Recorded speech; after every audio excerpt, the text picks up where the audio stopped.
In the early 90s, the beat 'em up genre made a huge uprising with popular games the likes of Streets of Rage and all of its sequels, Turtles in Times, X-Men, and the list goes on and on.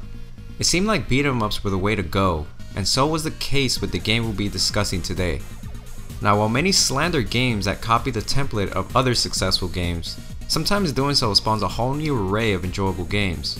Now, this can be seen in video gaming history's past, with all the different platformers, fighting games, and the list goes on.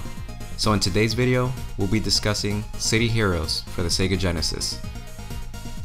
Now before we begin, such as the case as many of our other videos, I would like to say that the information regarding to this game is very limited, due to the fact that there wasn't much known about its development, other than a few inside leaks from recent interviews and that Samsung was involved in the game's development.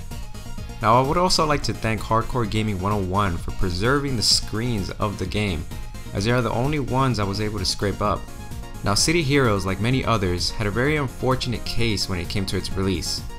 The same team that had bought Uju Bukusen, a very popular shoot 'em up from Japan, began working on it in September of 1992, and by spring 1994, the game was completely finished and bug fixed, with the master ROM just sitting around waiting for mass production. Now there were multiple magazines that had already printed an in-depth coverage of the core game, and Samsung even claimed ambitions to bring the game to overseas markets. But then it seems the confusion around the still new censorship system ultimately prevented its release, while it isn't 100% known what exactly needed to be censored in order to be bought overseas. Now City Heroes was a beat 'em up just like every other one, a very straightforward game, with main levels divided into separate acts. Now at the end of each level was a boss you had to fight, and so led to the next level. Now it was known that there were two characters that you could choose from, a male and a female, each one with their own strengths and weaknesses. Now one of the biggest things that hurt City Heroes' release was the criticism it received from being an almost carbon copy of Streets of Rage 2. Everything from the text to the life bar itself. But when the development reached its final stages, every journalist who had played the game reported that the game was absolutely astonishing. Many were surprised about how good this game actually was. The game would have featured 5 stages and 2-player co-op mode.